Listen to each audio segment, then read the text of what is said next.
Cool. So I would like to just start with checking in and seeing if there are some like wishes of what you would like to leave this training with when it comes to motivational interviewing and recovery coaching. So if you have any, and please put them in the chat so we can kind of be mindful of that. Nothing too big or small as far as an ask in there, maybe. So we're going to review some CCAR material and then we will have some time to practice. I'm hoping this is interactive. That's my intention. So if you are fearful of what I just said, you could also put that in the chat if that is not the style in which you came prepared to learn today. So I just want to see if there's any ideas, anything you want to leave this training with when it comes to motivational interviewing. Feel free. I'm going to share my screen and we're going to work through this together. Okay, being present.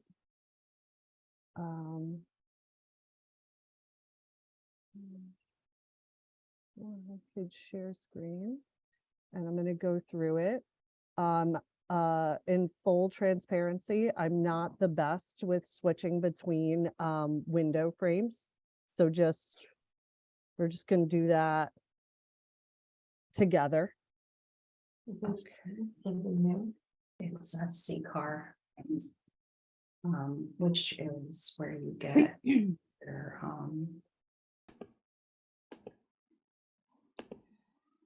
Okay, just want to make sure I could share screen. Refresher. Okay, so I will let you know a little bit like New York.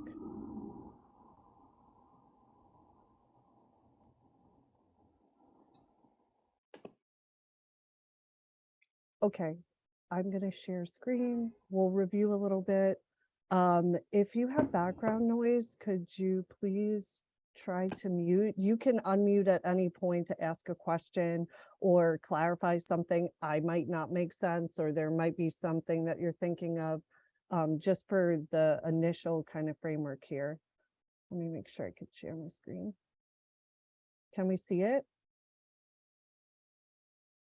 Step one, are we good? Yes. Cool. Yes, we're good. Yep. Okay, so motivational interviewing is a conversation style. I think we can get caught in the idea that it's very different from the way that we might speak. It's the most common thing that I hear when people are expressing that they want to improve motivational interviewing, is that it might not sound like them, where they don't feel it's very natural to them. So I would offer that the more we practice it and the more we are having conversations about a person and their change and what they want to change and why, and we're going to start with reviewing spectrum of attitudes so we could get a little bit more of an understanding or refresh on the place that we're working from and how we're using motivational interviewing as a recovery coach.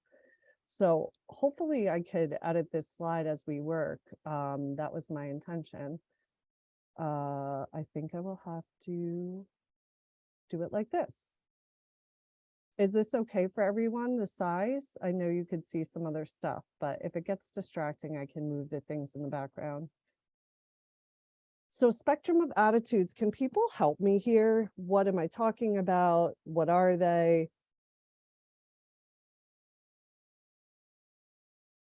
What do we got? Anyone? Well, why don't, there's a hand up, so I'll withdraw. Hand up, please. Hi, I'm Allison, Lisa. Hi. Hey. I don't know if you can see my hand up in the left corner or right corner. I think what we're talking about here is the treating people as an object. Resource is what the goal is. I'm forgetting the third one. Object, recipient. Yeah. and a resource, Yes. which in the resource to me is the ultimate goal, is that people try to empower people to know their inner wisdom, their inner direction, that we're here to guide, but not to fix. Awesome. Thank you, Allison. How, Allison, you could choose to stay with it if you want or Okay. decline. I'm just curious, how would you describe the recipient? So to me, that's kind of the middle space where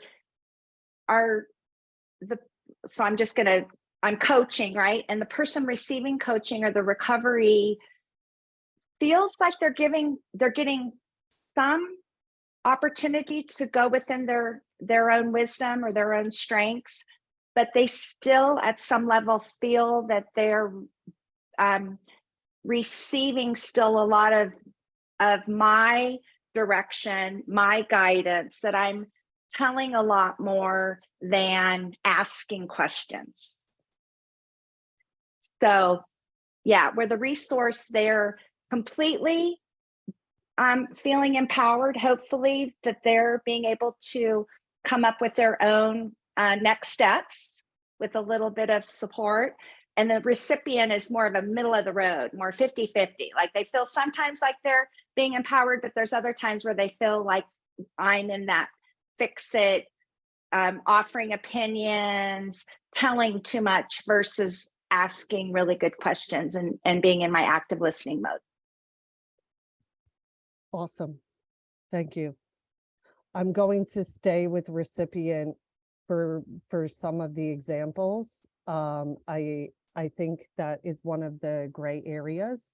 Like Allison was explaining, it's when we can phrase that question or we're providing feedback and what we would call in like a counseling realm, kind of like leading someone. We might not do it intentionally. And in fact, we most often don't do it intentionally. It's the way we're phrasing a question, the tone of our voice, or we're saying something as a question and it's not really a question. It's actually a statement. So that area, I'm kind of hoping we can spend some time getting into some of those gray areas where the most feedback that I get is people want to kind of practice not getting stuck there. I'm not sure if there's anything else in the chat box or anything people want to add to this recipient. I see a hand. Hey, Ruth. Hi there, Lisa, and hi everybody. Great to be here this afternoon. The spectrum of attitudes, Lisa, I think of in terms of styles of service provision, and with service provision and the styles of service provision, there are different kinds of agendas. In a sort of in that object, there's a very limited product on offer, and I must jump through certain hoops if I want to get my hands on that product. The Department of Transportation is wherever you get your driver's license is a great example of that. Couldn't be more limited, but I need my driver's license, so I got to do it.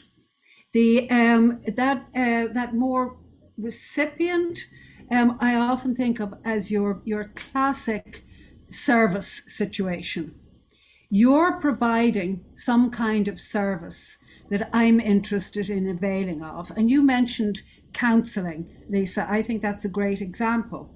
I want to go to a therapist for counseling. That's a service, and it's an expert service. Or at a more mundane level, sort of a service could be the menu that's available at my favorite restaurant. The menu is limited, it's expansive, but it's also limited. And that's the range of services, or that's the agenda of the restaurant, is its menu. And and I pick and choose but I can't really go beyond that. Whereas the mutuality in and the cooperation of our service style, if you like, is a completely different. It's an agenda-free zone. I come into a meeting with my clients with one arm as long as the other. That is to say, I'm not carrying any kind of checklist. I'm not carrying a folder. I'm not carrying any background information about you, nothing. I'm walking into the room with one arm as long as the other, and you're walking into the room to meet me with one arm as long as the other. And my icebreaker is simply, how can I help you with your recovery today? And, sort of the openness of that question exposes how I actually do have no agenda whatsoever, because I have no idea what you're going to hit me with. No idea at all. And I have to be flexible enough and present enough and caring and curious enough about you to be there for that, because I can't fall back on my restaurant menu. I don't have it. Or I can't fall back on motor transport protocols, because they're not there. And that's where I see the value of motivational interviewing as a communication skill, is if I'm that vulnerable, how can I help you with your recovery today is the only tool I have. How can I be skillful in keeping that conversation going to wherever you want it to wind up? So that's what spectrum of attitudes means to me. Thanks, Ruth. You just covered the entire beginning of the PowerPoint. Oh, You just did the entire, we just reviewed a lot. I'm taking it in smaller bites, and that was just most of my heavy lifting. Thank you. Exactly. Any other hands? I thought I saw a hand. And oh yeah, hey everybody, my name is Dennis Morgan. Hi, Dennis.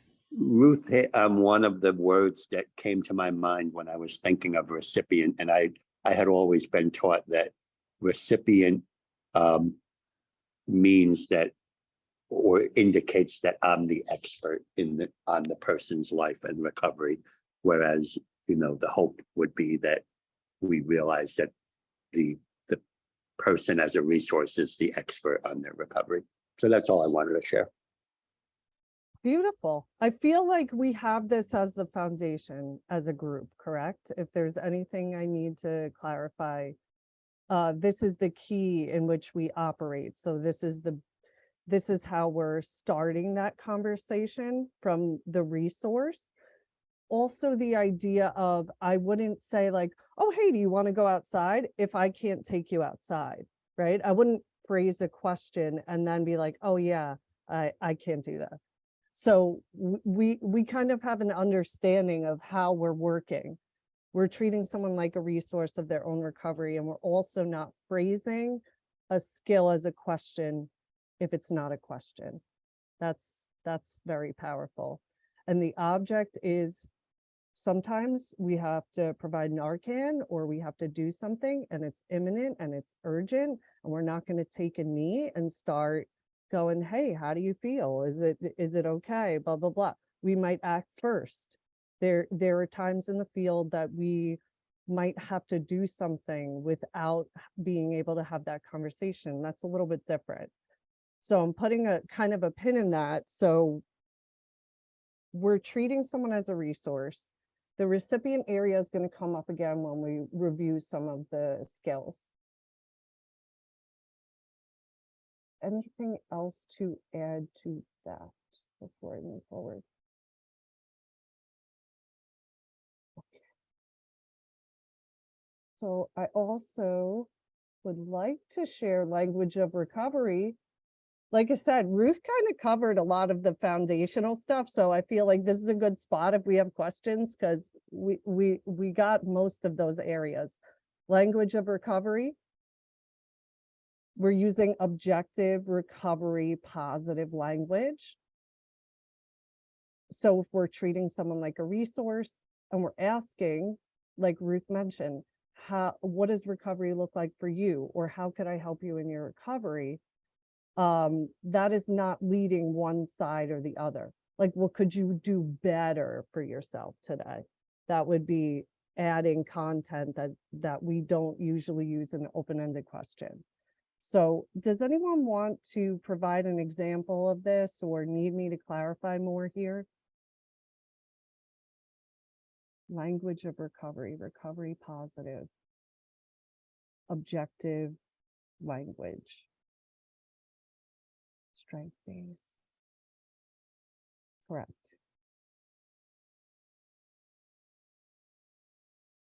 Any other additions to this or things to clarify with this? Hi, Lisa. My name's Heidi. I'm just enjoying listening. Just want you to know that I'm taking it all in. Thank you. Yes, ma'am. Thanks for being there. Yeah. I sometimes hear just the silence and I know. I can know. totally feel it. I could just feel it. wanted you to know. Yeah, I Thank just you, wanted you to Heidi. know that I'm learning. Thank Thank you. you. So I'm kind of starting in those areas where it's a little bit tricky. And so we're going to kind of go over how these might be expressed, again, on accident or maybe intentionally. Does anyone know the three-legged stool that we use? C-car pop quiz. What is it? What is the stool?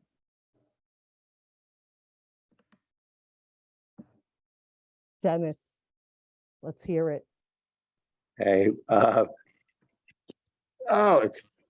it is ask good questions, manage your own stuff, and listen? Or is it treat others as a resource? That's the top of the stool. Yeah. Group team effort here. Yes, thank you, Dennis. Thank you. So I'm going to go over some of the areas in which there is gray or can be more gray than others. Again, I'm kind of focusing in on certain things. We do this in motivational interviewing. It's a very specific kind of like focus in agenda map. I'm covering one part, not the whole piece of it. So the most common ones that I see in which it's tricky for us, I will show you. So orientation, when I am phrasing a question or feedback, I am doing it from the present tense. As a recovery coach, what does recovery look like for you today? I'm grounded in the present moment. I am not going, tell me what that was like when you were 2 or 4 or whatever. We're not leading the conversation into the past. That might be tempting, and we'll talk more in some practice about why we might do that or when we might do it and how we might use MI to structure it. So if I'm going into the past, I might ask a certain type of question. But I think one of the biggest traps is when we kind of go back, all the way back. The monetary and time and services. So this crosses over with the idea that I am a professional person who is getting paid for a service. That service is the recovery support service. It's not counseling, and it's not fellowship work or anything that is peer related. And there's a lot of trickiness in terms of what that looks like for recovery coaches in general, in the larger profession. What does that look like? What am I charging for my services? And if I'm getting paid for a service, and that bridges us to the next bullet point, if I'm getting paid for a service and I'm not using my professional skills, I'm stating that I have motivational interviewing. I'm stating I'm using this practice. And if I'm really chucking it and I'm not using it, then what's going on there, right? That's a good question mark for us is, okay, what's my professional communication style? How am I using what we would define here as the evidence-based practice or a best practice for our conversation, for our profession? And the self-disclosure these kind of overlap together. So the self-disclosure can come across, we could use it as a shortcut. We might sound as if I close my eyes, I might be able to imagine, oh, it sounds as if I'm in a meeting, or it sounds as if I'm in a counseling session, right? It sounds as if I'm with my best friend and we're in the car listening to music. It could sound like many different things. We are part of that process, what we contribute and what we evoke from people and how we navigate the conversation is very important, because we could get ourselves backed into a corner and go, up, how did I get here? What was I doing? How can I learn from that experience? I put some bonus rounds in there for us if we want to kind of reference some places where we might get stuck. So if I say I am a recovery coach and I'm here to support your recovery, and I have a bias or I have something going on in discovering and managing my stuff, right? So this is that part of the stool. Thank you, Dennis, for that. So if I'm struggling with the idea of microdosing LSD or something like that, and that's a struggle for me, and someone shares, oh, Lisa had this awesome experience, blah, blah, blah. I might phrase that, I might provide that feedback as a recipient. I might say right there, are you sure that was a good idea? Or like, what is that? Look at why. It might come across, if I'm not discovering and managing, I might provide feedback in that moment that's basically telling someone like, hey, maybe you shouldn't microdose acid. I'm just having an opinion as your recovery coach, right? So like, that's where it gets a little bit tricky when we're using a skill, and it might bring us into a lane change, a boundary issue. We might be leading or treating someone like a recipient. And again, there's many different reasons this pops up. Abstinence is recovery has been one of them. So I'm using that example from people giving me that feedback, how to support someone when they're struggling with their own beliefs. And also that idea of personal identification, right? Am I using my lived experience? I'm saying I'm a recovery coach. I'm saying I'm doing something different. I'm providing a professional service. And I get in front of you and I start saying, I'm here to share my experience, strength, hope. And I go into the story that I shared last week that I've shared before. And it's my rock bottom story. It's not my recovery spin story or whatever, right? Then that can be a gray area and a mixed message, because I'm stating something and I'm kind of like blending the skills there when I really want to kind of use motivational interviewing. So I gave a lot of like stuff to churn around. I want to see if there's anything to clarify or anything you would like me to spend more time with. I want this to be a collaborative process. Any thoughts with that?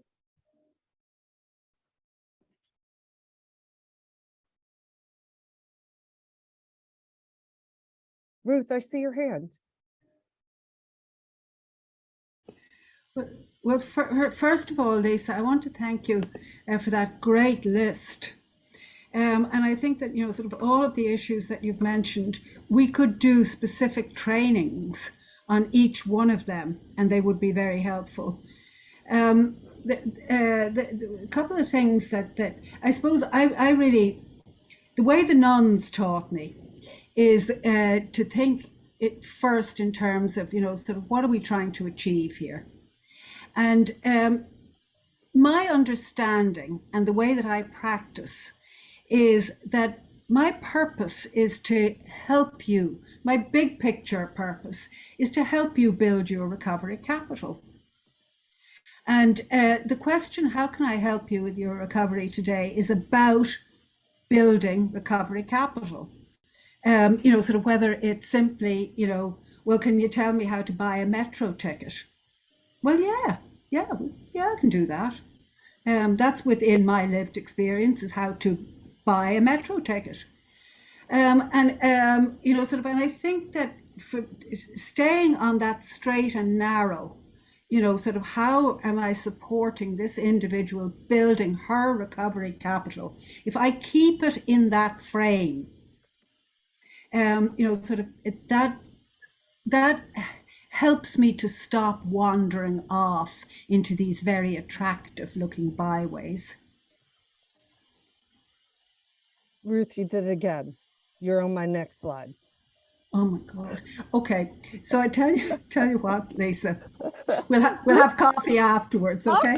I'm just gonna slide forward. It's like nailed it. Okay. I'm moving, I usually move too fast.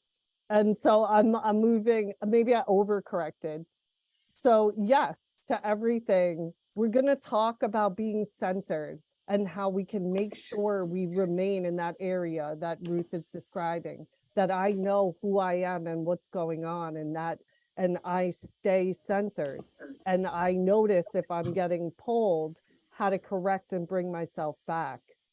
We don't have to just stay in that lane and keep going, feeling like, oh, I already crossed over, so I'm in.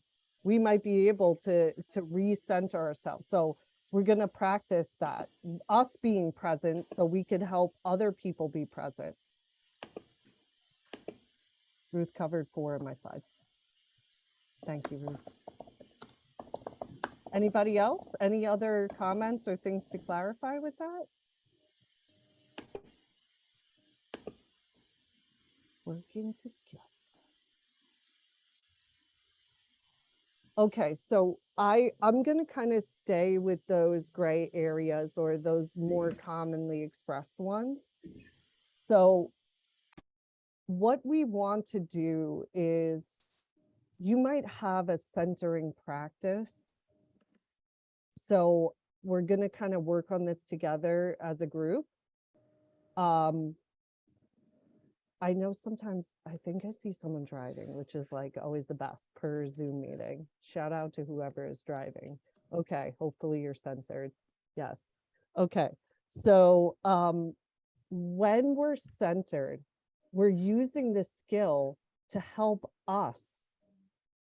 It helps us too, right? So if I notice that I'm not at 100%, as a recovery coach, is my biggest gift, because I don't need to feel some kind of pressure to be that. I can allow myself to be human and role model that and say something is limiting me today. Maybe I'm not sharing a story. Maybe I'm not using that skill. Maybe it's hard for me to use affirmations because I'm in a tough place. So it's hard for me to deliver an affirmation, not because I'm not excited for that person that just got the job. It might be because I, within myself, have something, so I can't express it the same way. And that's when the skills help us the most, because I'm always choosing the skill I'm using and why I'm using it. It's very important. So if we're centered, totally centered, and in this moment, we realize that the only thing that we need to do is listen, discover and manage our stuff, right? Just the only thing, the entire stool, all the time. But that's the only thing that we have to do, okay? Listen, discover and manage, ask good questions. And if we're limited in one of those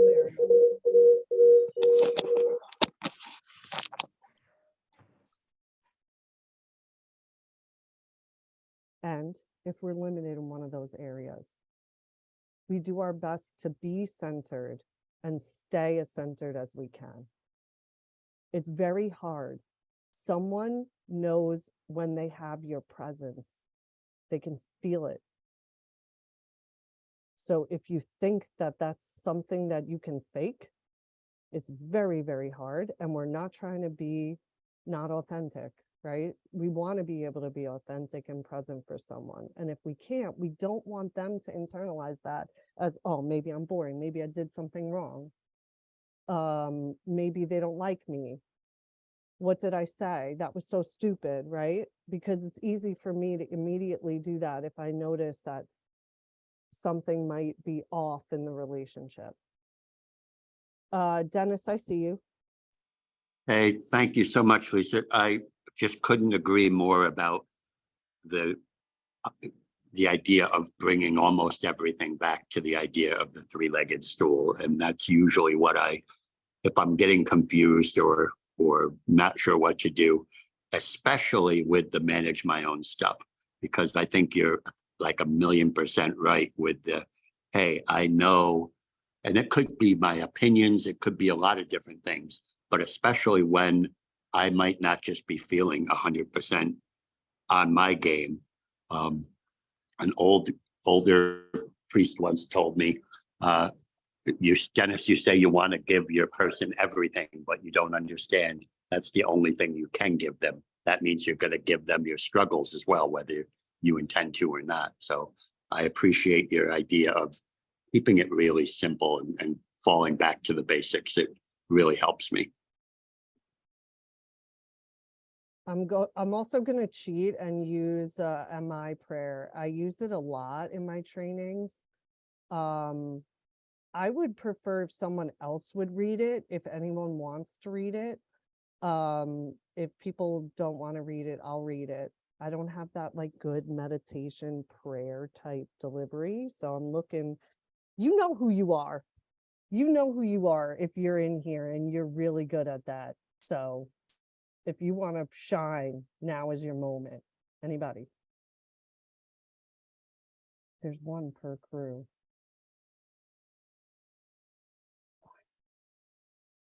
You'll get my version of it. Knowing that you could sprinkle better, more peaceful vibes. So I'm gonna pull it up and read it. Can we see it?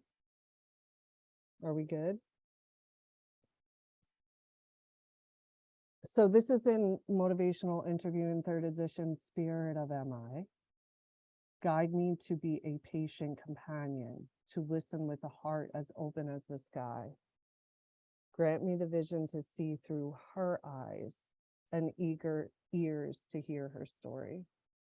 Create a safe and open mesa on which we may walk together. Make me a clear pool in which she may reflect. Guide me to find in her your beauty and wisdom, knowing your desire for her to be in harmony, healthy, loving, and strong. Let me honor and respect her choosing of her own path and bless her to walk it freely. May I know once again that although she and I are different, yet there is a peaceful place where we are one. I don't know if anyone's heard that before. Have people heard that? So cool. So if I use that, let me be a pool in which she may reflect. I use that a lot. Like, so if anyone's ever used a mantra or your own practice, I think what motivational interviewing has in the literature and in a lot of the video is for counseling. And it talks about counseling with neutrality. How do I remain neutral? How can I be that pool in which they may reflect the best parts of them? Like the best parts of them, because I think that's where my affirmations grew as a recovery coach. I will put it in the chat. I will make sure you have it. I will make sure you get any of the materials you want or references that you want. So I did see something. Yes, I'll make sure you share it and have it. So that was, I think, Allison, go for it. I see a hand. Well, I just wanted to say you read it beautifully. It was beautiful and calming for me. So I'm glad you read it. I just wanted, I have it over here on my bulletin board. I love it. I try to look at it all the time and I forget that it's right there. I'm thinking maybe I should put it in a frame so I can see it over here when I'm on Zoom. But I just wanted to point out that I love that it has the she pronoun. And in this day and age where we've got so many new conversations around pronouns, if I ever share it with somebody verbally, I try to intermix he, she, they, just to be honoring of all pronouns. So just a tip that I found for myself, being a female and resonating with a her, it's written for me. But I read it to men, and I just wanted to point that out. Yes, I could have dreamed this or made it up. Both of those are fair. I think it was Rolnick. One of the authors wrote it when they were struggling with a client. They wrote it about a person who identified as she and her, and they wrote it to help manage that. I think it's very powerful. Sometimes I share that story. Again, I could have made that up, Allison. I think it was in the book. And I also think it's very courageous to kind of use that when we're doing discovering and managing our stuff, and also use it to be able to be teachable and to be wrong. A lot of MI practices that I'm willing to be very, very wrong, a lot. And that I don't quit, I don't give up. So if you were to read it and somebody was offended, a lot of the difference, or a lot of what we're describing is, am I teaching them? What's the context? And how do I use it? Sometimes I'm using lived experience. I never say it out loud. Actually, a lot of times I'm using it. It's guiding me. And I might not say it out loud. So that's really powerful. Thank you for adding that, Allison. Did I make that up? I did. Was it in the book? Do you know? I don't know. Mine's written in she too, and I got it off of the Urban Indian Health Institute. And it had an introduction by William Miller, but it's got the she, all the she pronouns. And so I've loved that. I never tried to find out the origin of that. So I'll explore a little bit more too. That's a great wandering thought, is like, sometimes I'm like, I wonder whatever happened to that case. I wonder what happened with her. You know, I think he had written it to kind of help work through something with her. Again, Yeah, if I'm wrong, here it says this particular version reflects meditative preparation to work with a female client. But the pronouns can easily be changed. I probably didn't even figure that out. I probably read it and then I started doing that. So your inner wisdom did it. So thank you. There we go. Treating someone like a resource right there. Boom. Graduated. I will make sure everyone has copies of anything that you need. A lot of my slides, the intention of them is to keep mostly me on track, and I will make sure you have them. Anything else with the centering? That was just one suggestion. You might have your own practice. What do we use and how do we do centering? And if we're not centered, we need to get centered to be able to do MI, especially with neutrality and in the lane of the recovery coach. Are we ready to do MI? Did we cover the foundation? Are we good? Be where my feet are. I love that one too. That's a great one. I also would ask you to think of your own traps. In motivational interviewing, we talk about like listening traps and all these kind of places where we could get stuck. We're navigating through something and we might hit a wall.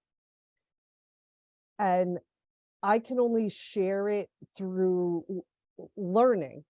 I didn't know I was in a trap until I was in a trap. And then I learned, oh, hey, that's a trap, right? You don't know what you don't know. So people think because my pathway is art and I'm an art therapist, that I defer to that as a recovery coach. In fact, I don't. It's actually too much for me. So it's one of the areas that, because I can't juggle it, I recovery coach a person. And if they have a art class or an art thing, or they're doing art, making art, cool. Just like we would with, oh, you have a sponsor, cool, right? For me, I had to kind of distance myself in terms of using art as a coach because I couldn't do it. I hit a wall, I'd get stuck, I'd turn into an art therapist, I would turn into a teacher, and I was morphing out of myself. And I wasn't able to stay centered because I'm making art as a peer, as a, it's too messy. Okay. So we might find ourselves in a situation where we know, oh, that's a boundary for me. And the most important thing you could do there is to trust that and listen to yourself. And if you can, you're being asked to take that off the table, right? So maybe that might look different for each person. I'm just throwing that out there because for me to be centered, there are certain things I need to remove and boundaries I put in place that aren't necessarily written in the way that I use them or apply them. So as you learn and grow, you might realize, you know what, this is too much for me, or I can't be grounded if I'm doing this. And that comes up a lot when people talk about meetings or wanting to share in their home meeting or central space, and that's a sacred space for them. So noticing that and giving yourself permission so you could be centered. And that way you'll be more effective. You'll listen better. And that's just a random side note suggestion / rant. Okay. Any other areas of concern to clarify in terms of this? Center.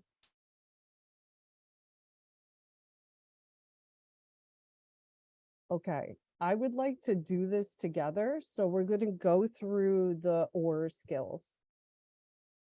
We're going to look at them and practice them. And hopefully we'll have some time if you want to get into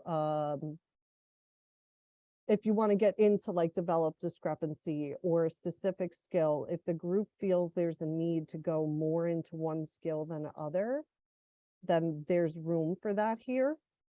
So we have open-ended questions or asking good questions in the stool, a lot of what we're doing. And Ruth already summarized that for us, right? Be curious, be objective, be present to that person.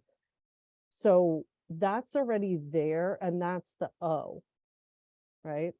Open-ended questions. So we're going to go through them.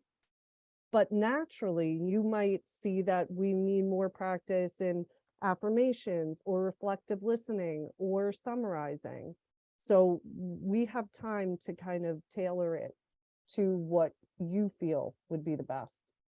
So I'm going to go through them and then we'll have time to kind of see where the need is.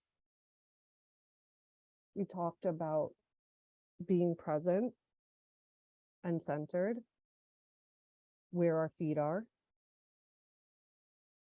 The righting reflex is the desire to fix what seems wrong with people and set them promptly on a better course.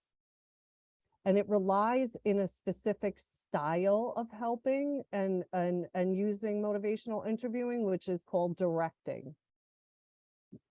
So this comes up with the role of the recipient, in which I might want to save, rescue.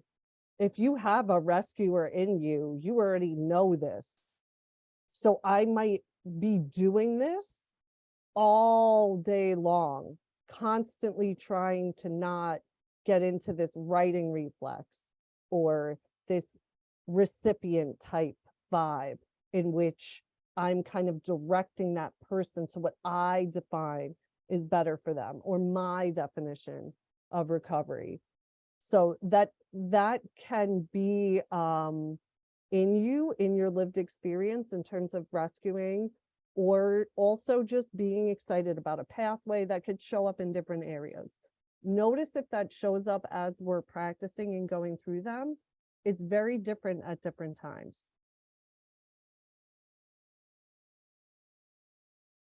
So I am making an assumption right now that people have seen this, and that assumption might be incorrect, or we saw it back in the day and we don't remember it, or we saw it yesterday and we don't remember it. Doesn't matter. Okay, we're going to review it together, and we're going to talk about some of those gray areas. If I'm moving too fast or too slow, just help me. An open-ended question is an invitation.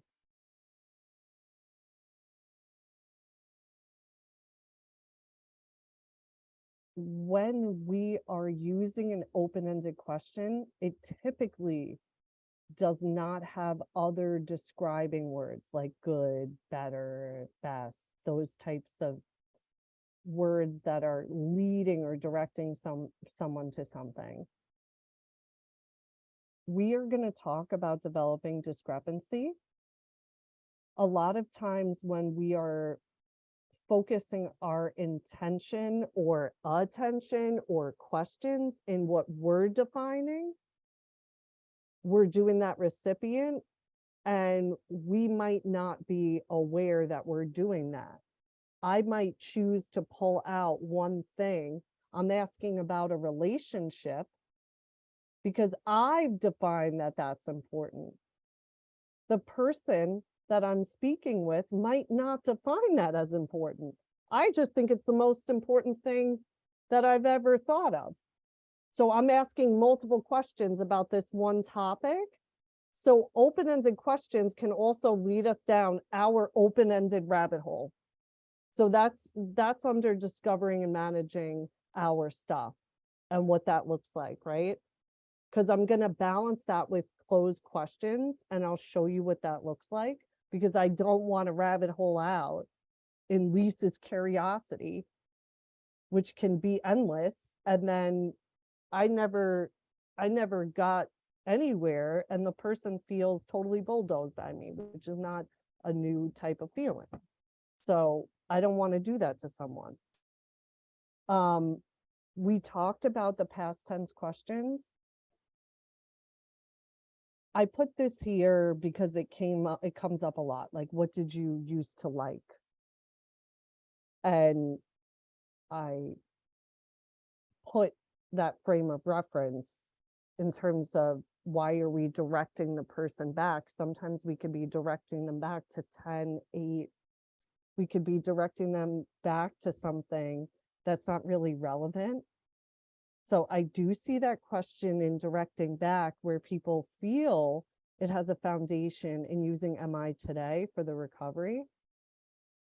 That can bring us back to a very, very long time ago. And why are we doing that? And what are we doing with that type of question? So that's just a little kind of note there. Anything I could clarify with questions? Open-ended.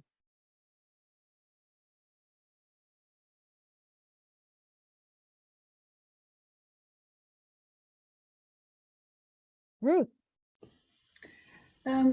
Lisa, I really like where you're going with all of this. I have started removing the question why from my lexicon. because there's a why answer. Because, who knows why I do anything?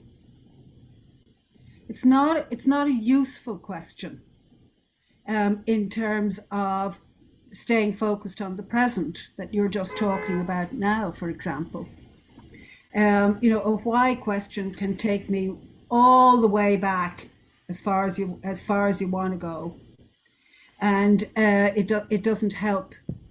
It doesn't help the present conversation. And when I think about removing the why question from my lexicon, it still gives me an awful lot of questions. What questions, how questions, that are invitations to evaluate, but not to pontificate on the why of it. The why of it, I mean, Dr. Freud probably couldn't tell me.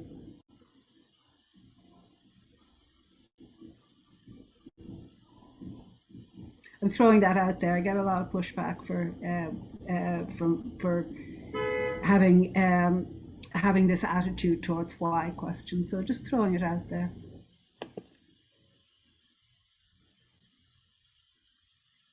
Thank you. I like that you continue despite pushback. Welcome to the group that might do that, right? It's the idea of it. It's how is it valuable? If it's not valuable, if it ungrounds someone, and I could deliver that in a very hurtful way. I could use a why with judgment, or I might not intentionally do that. And it could change all day long. Why I'm here could be complicated, have 12 different factors, and what's true for me 10 minutes ago might change, right? So that's not even, that's a moving target in and of itself. And I thank you for bringing that. Absolutely.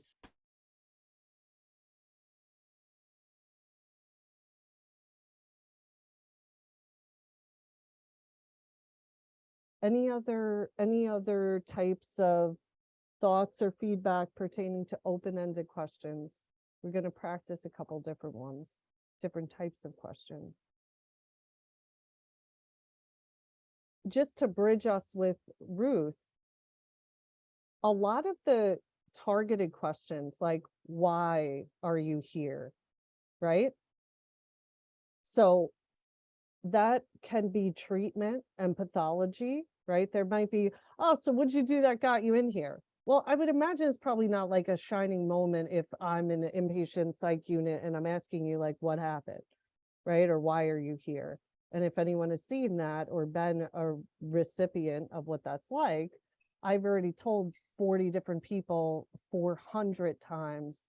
And each time I do it, I'm more irritated. My story gets diluted. And I'm just like, could you read the note? Why? Because according to who, right? So it's also the context in which we're framing our MI. So when we think about treating the person as a resource, they are framing the expertise, right? I'm not using cognitive behavioral therapy or art therapy or 12 steps or whatever. I'm not using an outline. They are the outline, right? So I'm eliciting that information. If that is being elicited, it usually sounds very different. It doesn't sound like a question answer. That's one of our MI traps, is that Q&A. Why are you here? I don't know. What's going on? You want to be here if it, like, so that kind of routine, I'm just using from frame of reference here. That kind of Q&A trap is a big trap. And if you've been in it, you're in it. And you're like, how do I get out of this? How do I get out of this? What did they say? I don't know. I don't know. What are you supposed to do next? So we use closed questions to gather specific information. They are typically in our assessments, they're in paperwork, they're in certain forms that we use. We use them on purpose. And to Ruth's point, if we're recovery coaching someone and they're the reference, we might not need to use that. or not use it much, or use it with family members. I use a lot of these with others around the person, right? I want to close question. Do you agree with what this person is saying? That's yes or no. Does it mean they answer it yes or no? Absolutely not. Right? Doesn't mean that at all. You could ask the best open-ended question, get a bunch of closed question answers.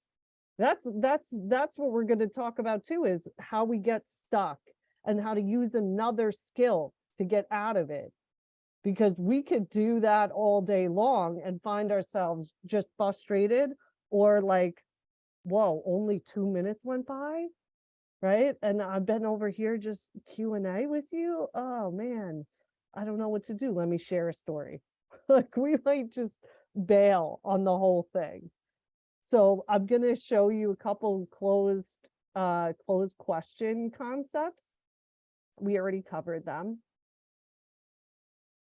So like Ruth was saying, and like we're talking about in the idea of recovery coaching, is not that I'm coming with a screening and assessment. We might use the recovery capital scale. We might use scales. We might use a framework that's recovery positive, stages of recovery. We have a lot of tools. We never want to apply them as a weapon. A tool as a weapon is just that. I'm not giving someone homework. I'm not saying they have to fill the recovery capital scale out to get an Oreo. I'm not using it in a way that is recipient or object. We are using them as part of the conversation. That's what our recovery plan is, right? It's there to help structure it. It's not there to go, well, yes or no. What did you say? My one down here, the warning. Did you go to you said you were going to go. Did you go? Yes or no? Right? I might be using a closed question to gatekeep a recovery plan, or to try to kind of keep someone accountable for something. They're allowed unlimited permission to change the plan. It's their plan. So if somebody leaves and I see them again, I'm probably not going to hit them with the most immediate closed question with this type of intention to Q&A. Did you do what you said? If I ask them a question, how was it? How's it going today? How's it going today? Because we also don't need to know that. How's it going today? They will tell me. They are the resource. If they don't want to talk about that, or that's not leading them today, then it's not for me to lead that and do that by kind of yes or no. Did you go? The one that happens a lot is the rescuing, in terms of what does your recovery look like? Yes, I could support that. Let's design it. Where would you like to go? And right here, the person can say, well, I don't know.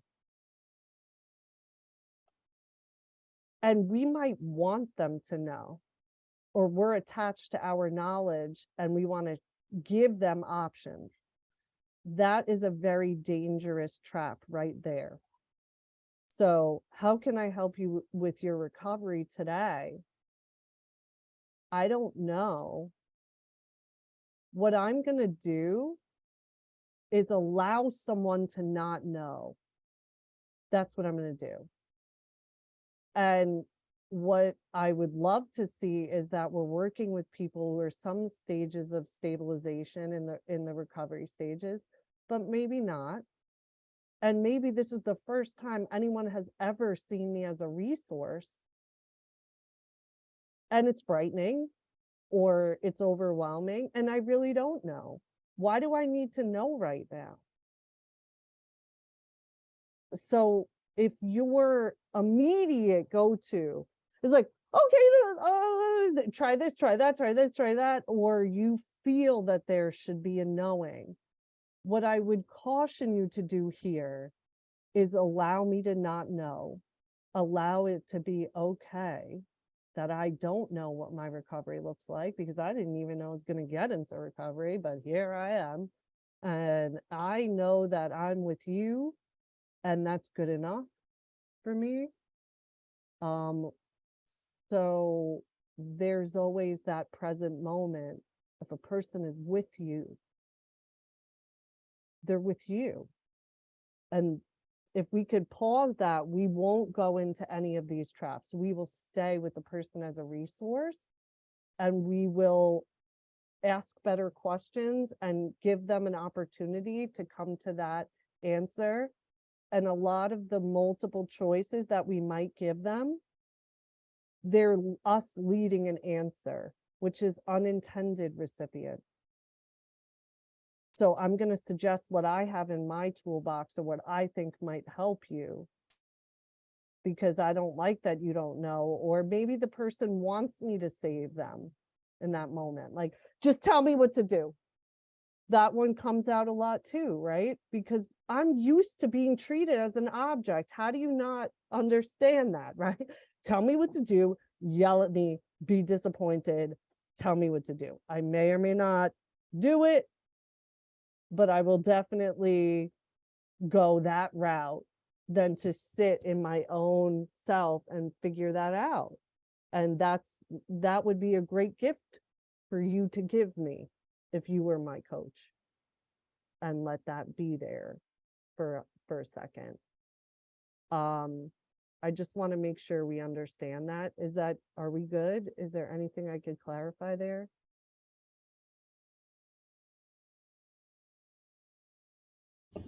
Actually, Lisa, if you wouldn't mind talking a little bit more about sitting in our own discomfort, or sitting in our own discomfort around silence.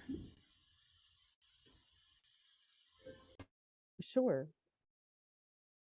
Is there anyone that could work with me on this a little bit? Is there anyone that's comfortable in this platform that could help me work and demonstrate and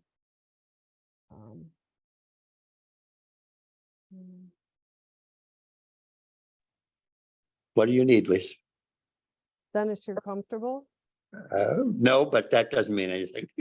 But we're on. What do you want me to do? Okay. Don't say anything real quick right there, Dennis. Okay, this is Q&A for the audience. I asked a closed question. I said, are you okay? Because are you comfortable? I actually used the word on purpose. What did people hear? Dennis, you can't answer it. What did people hear, whether it was the words or not? What did you get a vibe of? Any? Allison. Allison. He's doing something that he's ambivalent about, knowing if he really wants to do it or not. Did you hear ambivalence? Did you hear a blessing from him? Did you hear a yes, Lisa?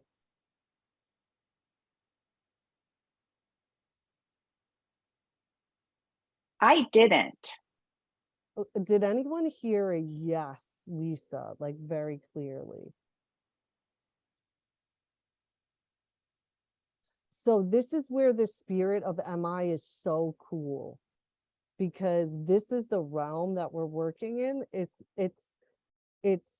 underneath the verbal, and it's so cool because it sounds a little witchy when I say it like this, and I'm fine with that. I don't mean to be spiritual or use the word in terms of, it's a visceral sense, and I heard the tone. The tone was haha. The tone was casual vibe. The words and the vibe was not yes.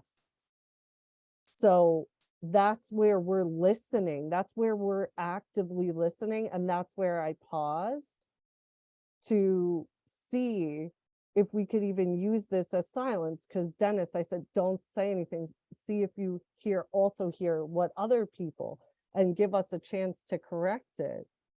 So Dennis, can you correct it? Can you say, give us some feedback?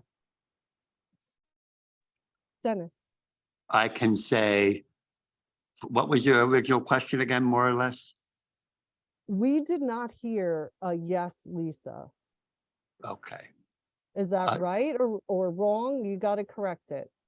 I think that, okay, I'll correct it. Yes, Lisa, I'm willing, although I am uncomfortable. What I meant by correct, right, is also yes. So I could just check this out with you real quick. Dennis, could you stay with me on this? Yes. There's no wrong answer. When I ask permission, I really mean it, which is very overwhelming and frustrating for people in general, because I really mean it. So the discomfort right here is whether you're okay being uncomfortable. I'm not okay being a person that doesn't check that out with you. So we could move through it. I could move us on because it's awkward, and I could or I could pause and take a second. And what I would like to offer is, Dennis, if you can, again, I don't want you to feel that working through discomfort is a need in this moment, right? If you can, I asked the group a question. If anyone was comfortable working with me. And I waited. And Ruth had a request, which I was going to honor no matter what, which was silence, my silence, and where everybody else is. I waited. And you were the only person, Dennis. And you were like, I'm not comfortable. Can you, if you can, could you articulate, could you let us know what was happening to you when no one answered me and I was sitting? Could you share what that was like for you? You don't have to filter it. What were you thinking and feeling? Yeah, actually, what I was thinking and feeling didn't have a lot to do with the silence. It had to do with me in my head thinking, I'm uncomfortable. However, I really want for myself to get better at doing things that are uncomfortable for me. So even though I'm uncomfortable, I'm going to jump in. Thank you. Anybody else have a thought process? I'm just sitting there waiting. It's quiet. Anyone have a thought or feeling with what that is or what that was for you?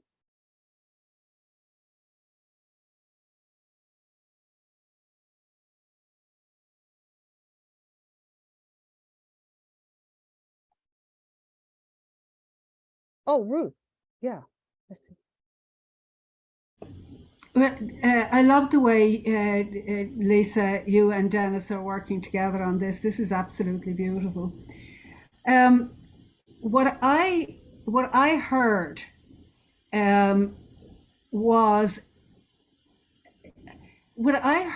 was bravery. That Dennis, maybe not really, but what the hell? That's what I heard. That's what I heard. And I really appreciate that, whether that's what you did or didn't hear, Lisa, you didn't assume it. And that's a pothole that I like to be careful about and don't always get there, is making an assumption that what I heard is actually what's going on. And so the way that Lisa checked out with Dennis I think is really at the core of seeking permission. So I was very grateful for that. The other pothole that I very often jump into, and one of the reasons why I tend to volunteer a lot less these days, is because I don't want to project whatever it is I'm feeling about the group, this moment, where we're at in process, what's coming up for me. I don't want to project any of that outward. So if I'm feeling so it's just, I just wanted to say very especially how much I appreciate the way that Lisa and Dennis have been working through this gray area. Thank you both. Thank you, Ruth. Thank you. There's also another person, because I pushed Allison. That was a very exaggerated, direct reflection. I said, I did not hear a yes. And that could have pushed, like Ruth is saying, that could have pushed Allison to be like, yeah, you're right, to just bail on me. I also hope that Allison heard that as a real question, because I was checking it out in that moment of, did I get a yes? And Allison was like, no. or so it also was, I hear ambivalence, and I actually pushed it into, I did not get a yes, Lisa. And that is where I proceed treating Dennis like a resource. I don't need a yes, Lisa, because I am the professional and you should do something that I say is important. Like I want to guide that process alongside you. And I was willing to be wrong, although sometimes I don't know my delivery is there. I was willing to be wrong. Allison, can you check that out with me? Did you feel like you could have disagreed with me? Well, I was in alignment with you around, like, I'm like, I couldn't go. My stuff was that I knew I wouldn't be able to just launch forward with Dennis in this group setting without clarifying if he was saying yes because he wanted to be helpful to me, if he was saying yes because he's codependent, if he's yes because he just is uncomfortable with the silence. Like, there were just so many things going on for me that he hadn't given you permission. So I was grateful that you asked, so I could get out of my discomfort and not let it go forward without this conversation, which I think is so important. Thank you. And thank you for the unfiltered multiple choice. You did it perfectly right there. Like, is it yes because he is codependent? Like, where we're filling the answer and we're using our knowledge and we want to check it out too. Like, you had multiple theories that are all valid. And like, in that moment, I could have checked them out too, right? You had your thought process. So what's happening as a listener is I'm going through my own thoughts and feelings. That was a perfect example of what actually goes through of, wait, is he just saying it? Is she going to move on? Because it's just like, and just checking that out and being so present, and then being able to say, that made a difference for me. That Allison said, even as an observer, that made a difference for me because I knew that you checked it out first. So that in silence and in assumptions is where hopefully we have the courage to be wrong, way wrong. And that hopefully I, as my own style, my art, you know that you can do that and correct me and change it and know that that's there. I know sometimes it's a person's style. So I'm using MI. My art might not vibe with a person. And that's also why I paused with Dennis. Because it's also about being the coach. I don't know if anyone relates to this, but when you really have the right fit, it really, you could feel it. It's like I could get tearful thinking about it, like trying to find the right therapist and how long, and just like knowing the difference. So I also don't want to not have that, right? Because I could demonstrate the skills all day long. If you see a vibe and you see a connection there and you see a fit, you could tell that so much more could grow there if it fits. And then I'm also getting feedback from Dennis. Is it a fit for us to kind of role model what that would be? And willing to tap myself out if it's not, because a lot of times people listen to a person and they don't want to hurt that person's feelings, or they don't want to tell the coach they didn't relate or it's not the right fit. They just like drag themselves along. Like, I guess I don't know how to get out of this situation. So that's also like, I always have that on the table. So I'm going to go back to Dennis. Check it out. Why? Because the person is worth it. That's why.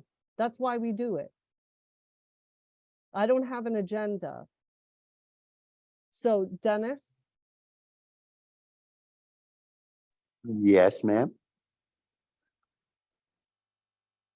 How do you feel about doing this? I feel comfortable. Why do I feel like you're saying that? Because are you more comfortable? I'm more comfortable after hearing everybody's input. Okay, so input. Yep. What about their input made you feel more comfortable? Ooh, how honest do I want to be? I felt like initially my uncomfortability was a little bit of maybe I'm not good enough to participate in this and help you enough. And then I got some really positive feedback from Ruth, and I also really understood Allison's feedback and your feedback. So it really kind of put me more at ease with both the group and the situation. Thank you. I like that you said, do I want to answer that honestly? How honest do I want to? Okay. So Dennis, if you stay with me, I'm going to ask you to be honest a little bit more. You Sure. could pass. You could always pass. Deal, but I'm in. Dennis is in. Okay. I'd like to work on some of the skills, mostly because I learn by people showing me. So if Dennis and I are working together, if there's a specific gray area that we can work on, and I could show you some of the ors. So I am putting that out there so you can think about it. I'm going to go over some of the affirmation, reflective listening, summarizing. Also, so everybody is on the same page and Dennis doesn't sign up for something that he didn't agree to do. Okay. That's also, I'm going to go over it and then we'll check back in again and we'll see if there's a gray area or one specific thing that you would love to see more of in this time. Okay. So we're gonna look at, we did a lot of open and closed questions. I did a lot of permission there, as I always do. Always. Always ask permission before you share. I always say, do you have the focus for this? What do you think about hearing a person's story? I don't just go into Lisa's storytelling time. Like, where's your head at today with this? It's like a check-in.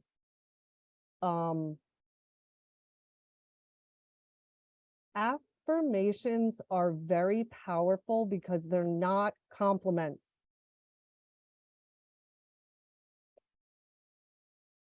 Because you accentuate the positive in me doesn't mean that I accept it.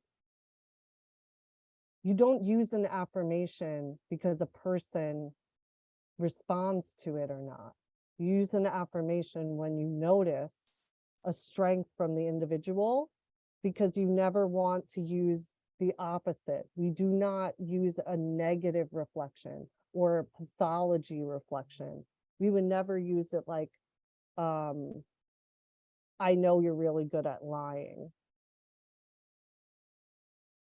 So we're not using it in a way that could distort the intention. If I was to affirm something in Dennis there, I will show you what it looks like, because it's definitely not good job, thank you. It's not blanket. It's very, very specific. And just because I say it doesn't mean the person can hear it and they might cringe. Affirmations, someone who's not used to that, it's cringy. You might get a cringe vibe saying, please do not say and see my strengths. I will only disappoint you. Please do not notice what I do well. Back off. So you might get that vibe from this very specific skill. Okay. I was using a lot of the reflections here when we were all talking, and so was Allison and Ruth and Dennis. Everyone is having their own process and what it means to the individual, and what they heard is what they connect with or don't connect with. So we're reflecting that individual, what we heard or what we are listening to that's underneath the words, underneath what's being said.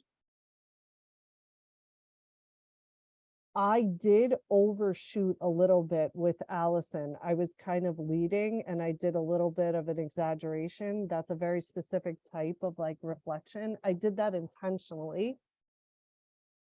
So if I reflect something, it can land, it cannot land. I can be wrong. I could be spot on. I still get permission. So, oh yeah, that's exactly what I meant. Oh wow, no one's ever heard that, but that's exactly true. Is it important for you to stay with this?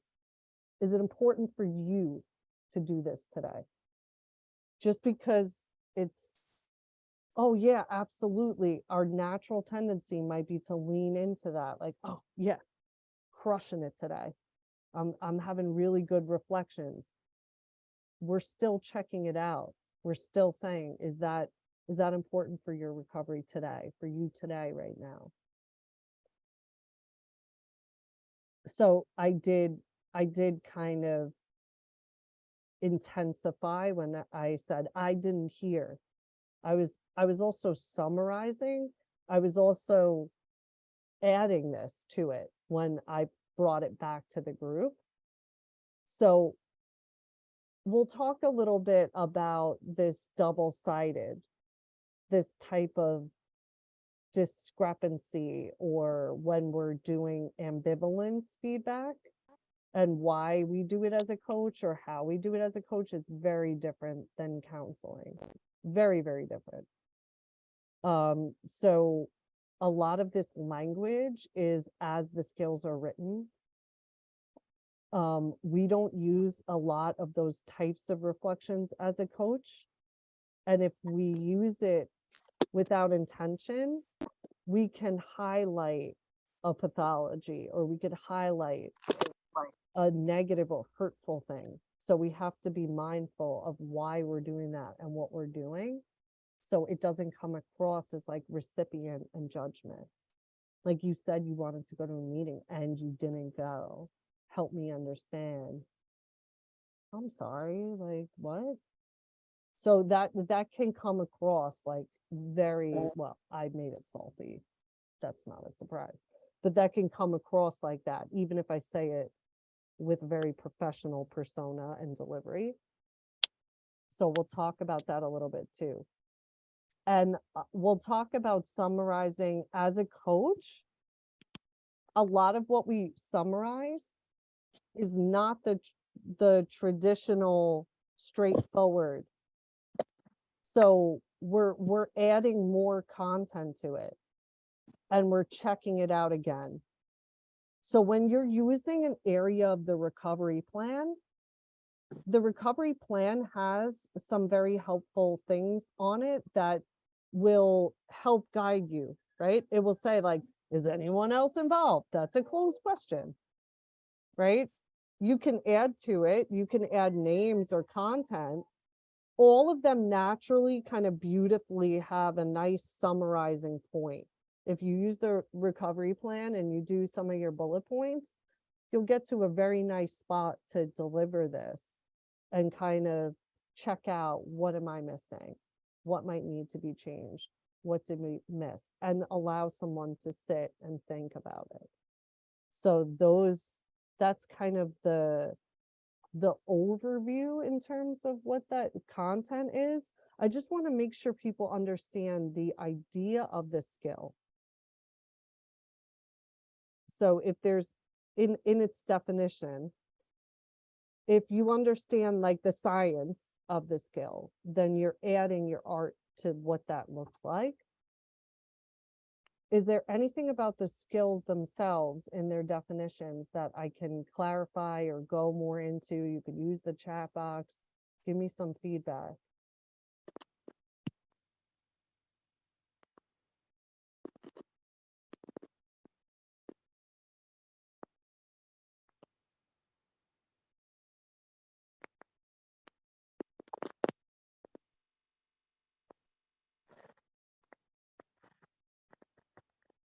We're good?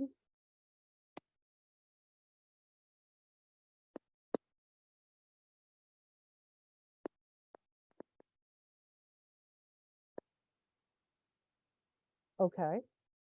So I'll just check in about the example and see what skills you might want to kind of build on for today. Just to summarize, motivational interviewing is a conversation style. It's an approach.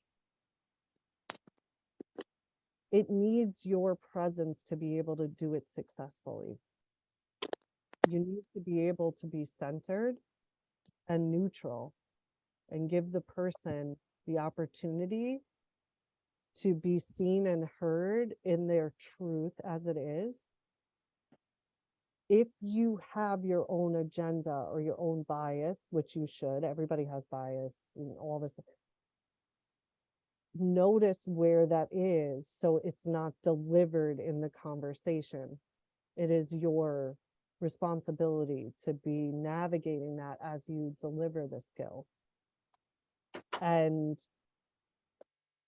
using the skills takes a lot of practice before it sounds or it is incorporated into your tools. So that's also on you to kind of practice and notice how you can build this in more, not to expect it to come when you're sitting there with someone, but to kind of use it every day, all day long, keep practicing it. Find ways to ask a question. I think someone's not on. Never know like where the conversation is going to go. So notice and practice it every day. Notice an opportunity that you can say it, or try question open-ended, or reframe it, or try to reflective listen. You could do that as much as you want. The invitation is there.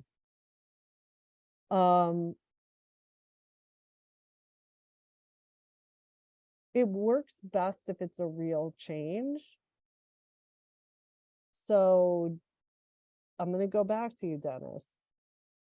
He's laughing. If it's a real change, not role playing, not fake conversation, not hypothetical one day in some other time space. Do you have a change that we could work with for the group? You have time. Might not. A change that I would like to make in my recovery. I would like to improve my marital communication skills. Okay, Dennis.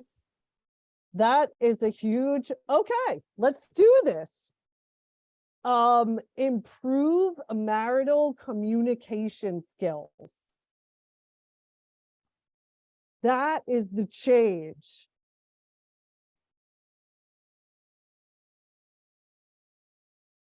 So, does anyone want to frame the conversation specific? Because we're learning this all together for the first time. So I would do it the first time. Let's have a conversation about this, Dennis. Are we cool with that? Definitely. Are you still a little bit uncomfortable? I'm way less uncomfortable because this is just real.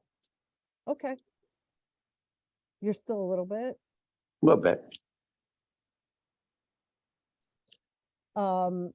If at any point there's a pause or there's something that you want to stop, I'm going to do this. I'm going to show a couple different skills as we're talking. Mhm. So right away, I'm going to check this out with closed questions because we're in a workshop and why not? Okay. So Dennis, I'm genuinely asking you, there's no right or wrong answer, but this is what my brain does. When I think about that sentence, I want to improve marital communications. I think about some of the things that would impact a marital communication differently than any other communication. So I have a question there. But I also think I think two different things. I think conflict and or disconnect and silence. Are either one of those true? Both of them true?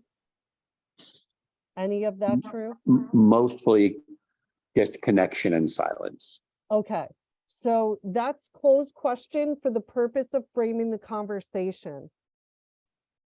If we had a coaching dialogue and it wasn't in a learning form, I might do more open-ended. In this, that I already did.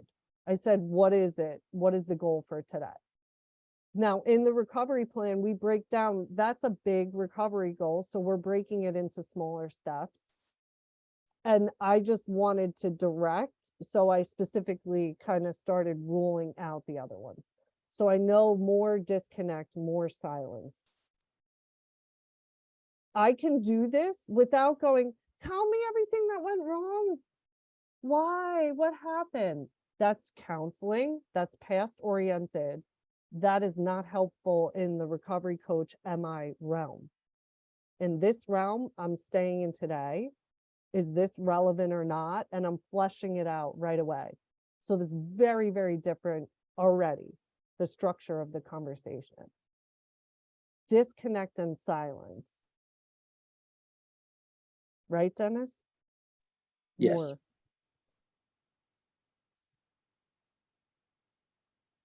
Can you add to that?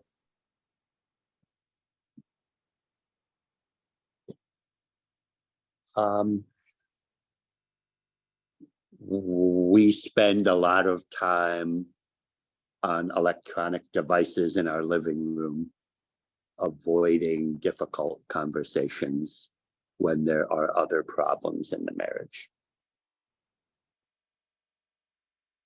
So the listeners, Dennis is dropping gems for counsel, like lots of different bubbles popping out in terms of topics. I want to already affirm, like naturally, I want to affirm something. I heard that you have these areas and you're super committed. You want to see this improve so bad. Is that true, Dennis? Did I just get like a vibe of like you? Again, how honest do I want to be? Yeah, you got me crying a little bit. I am at the point where I am starting to lose the commitment that I've had for a very long time, and that's pretty painful. Okay. So right here, I exaggerated that on purpose, and it brought out the defeat, the hopelessness and the surrender. This is coaching versus counseling. This crossroads and feeling that I'm naming defeat, hopelessness. Now, inside of yourself as a listener, I'm doing it right now, actually. I'm thinking about my lived experience and what helped me with defeat. What helped me with this feeling when I have felt this way, even if it wasn't a marital relationship or whatever. When I felt like I was not getting any results and I wasn't effective and I was powerless, what helped me and what is the skill that helped me with this? So what's naturally coming up is we're recovery coaching this skill, the recovery skill. I'm staying in the recovery skill. What is the skill for what I just heard? Not reflecting any of the pathology. I leave it. And the choking and the tears did something to Dennis. When I did that, it brought something up. And I'm at a crossroads. I feel this. So I'm purposely doing this. I'm going to go to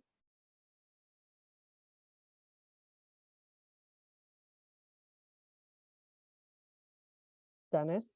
Are you there? Yep. How are you patient with this? How am I patient? Yeah. How are you patient with this? I don't think I am anymore. I brought patience into the conversation because it was a skill I didn't have. Touche, Dennis. It was a skill. I was like, I had to learn patience. I brought it into the conversation. There was no wrong answer right there in terms of recovery skills. We got tons of recovery skills.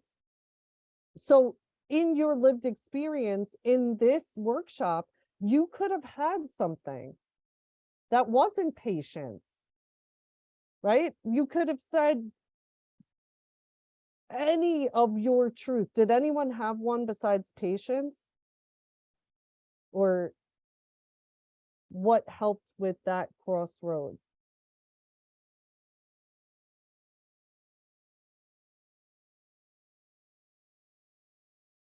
I heard, I don't think I have any anymore. Or I don't have patience. Okay. So when you hear patience isn't here, what other recovery skill did you hear? What are you hearing from Dennis as a listener?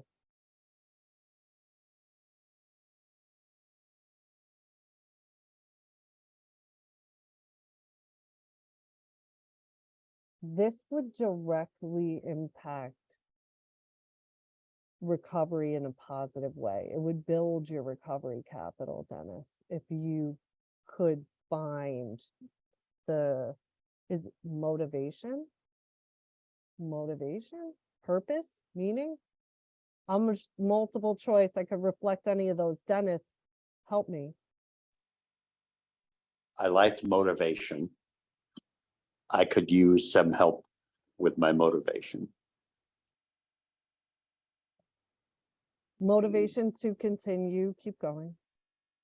Motivations to continue to have conversations that in the past have led to disappointment.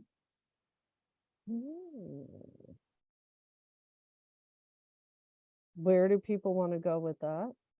Motivation. There's a different skill I just heard. To continue and avoid disappointment. So again, as I'm listening, I'm not going into the disappointment. I'm going into how did I, or what skill it has helped continue to be motivated when there's not many reasons or feedback, rewards. I can, right?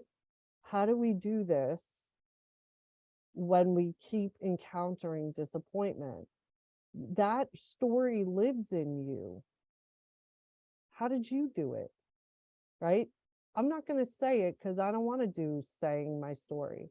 I just want to use it to help keep me grounded in the skill. I know I fought a lot of disappointment with no motivation, and I continued. Shout out, Phil. I continued. So I know I have the skill in me. How do I bring it into the conversation? Anyone have a skill they've used? Dennis, you already have it. You already have the skill. What are you doing? You just reminded me when you, in that last few sentences that you said, of the disappointment and from like I'm going to relate it to my recovery from my addictions. So there was a long period of time where I sought certain results and I failed over and over again. And what were the things that helped me to continue to fight or try? So just by you, that last, in my mind, what happened was, hey, wait a minute. I did that over here. So maybe if I apply some of that to this, then it gave me it snapped some motivation into me. It gave me some hope. It gave me the thought that, okay, maybe I already know how to do this. So I guess it's exactly what you were teaching in a different way, relating the skills instead of concentrating on the problem. Can you say, do you remember what it was? Do you remember what you were using? The transferable skill. What did you use? I used a lot of group support and a lot of my own faith.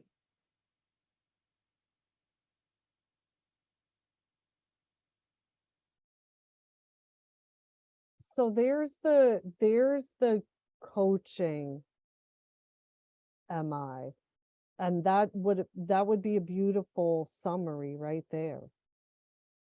You came in expressing a lot of disappointment, and I even heard doubt, I heard defeat.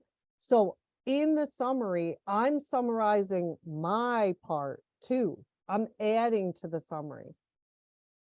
There's nothing more frustrating in a summary than I'm saying I'm angry and the person says, so I hear you're angry.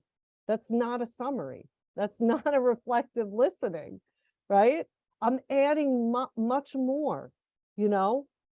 And so I'm going to do that. I'm doing that on purpose. Like, you came with this goal. It was so huge. When I first heard it, I was like, whoa. And it is a big recovery goal. It's a huge recovery goal. It taught me a lot about you, because you led with a huge, it's like half of the recovery plan. And you said this, you expressed this like defeat and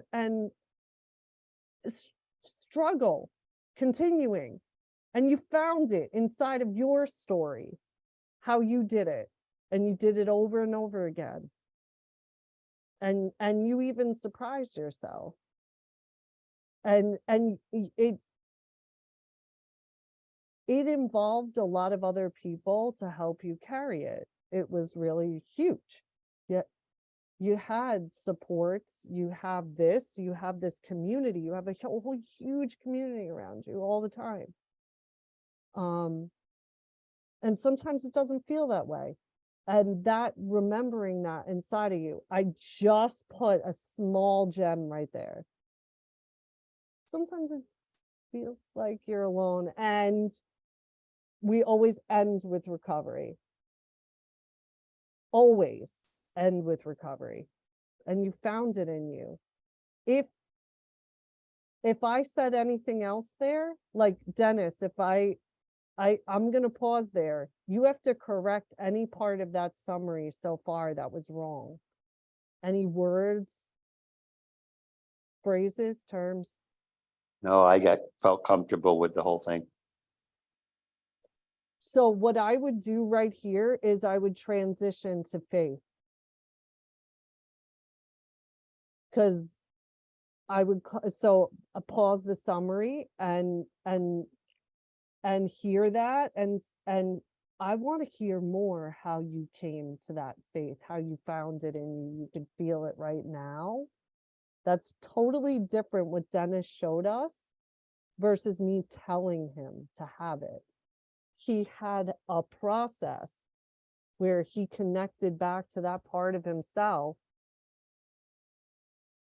and it's here because I felt it when he was saying it. So that recovery skill is so there. We just want to keep eliciting and invoking it and building it and finding where it is. We could get disconnected from it.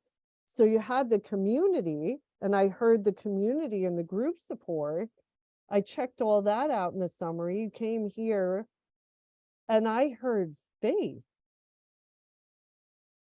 How you access that. And maybe it is related to the recovery community, because I said you have a whole bunch of people around you all the time. And that's where the coaching would be, building that today, connecting. You're already doing that in accepting and using the support right now. You're using the support. Tell me about faith. So I'm also eliciting that on purpose, intentionally. So that's more recovery skills that are already there.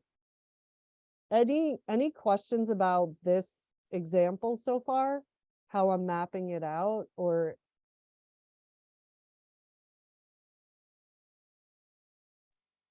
I just want to thank you for clarifying, at least for me, and I've done other MI trainings.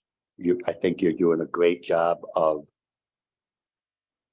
the recovery coach, motivational interviewing style and where we go with it, instead of the other rabbit holes that I myself and other people might fall down. Like you didn't go to the past. You didn't do all of these things that I think is very common to do. So I appreciate the lesson.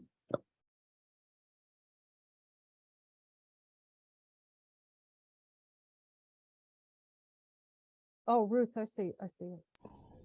Thanks, Lisa. I had a couple of observations, if I may.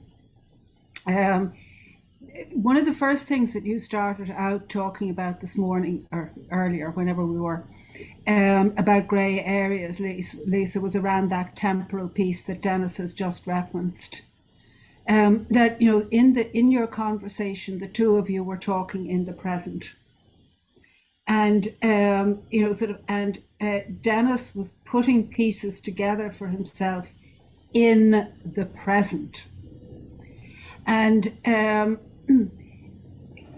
so that the conversation moved from this huge piece of work into something very manageable within a very, very foreshortened period of time.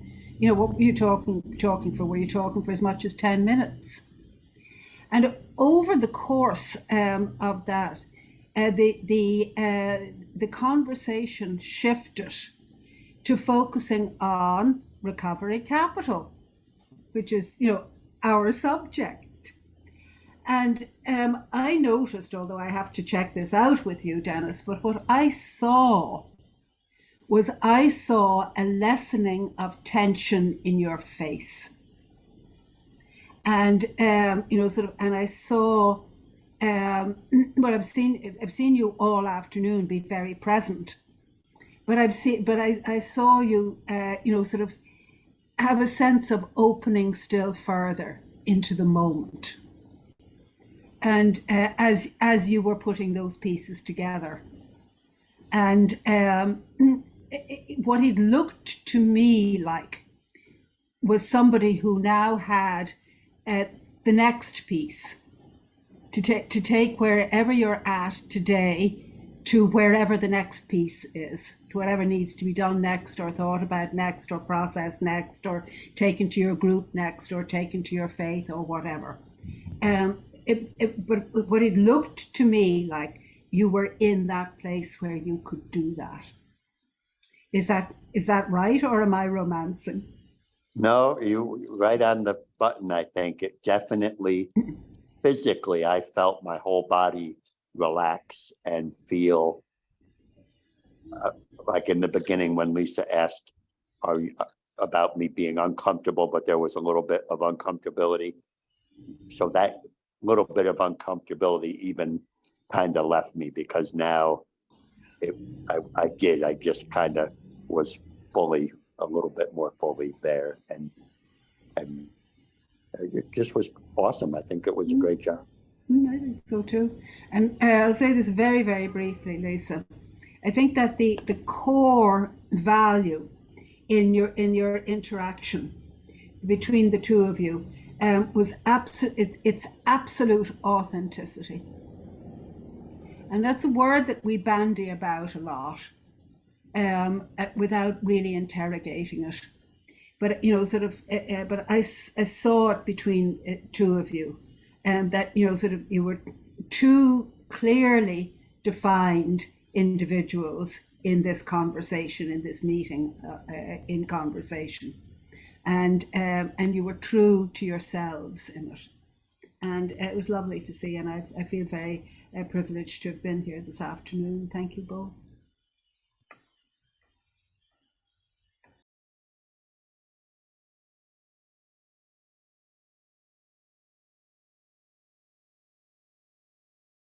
Thank you.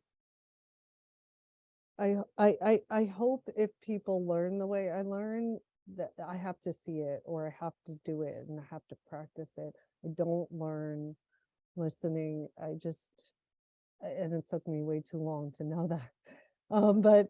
But it's also something you could see. And I'm happy to hear that connect back that Dennis talked about to the self. It's different if I try to teach a person or I say something intellectually.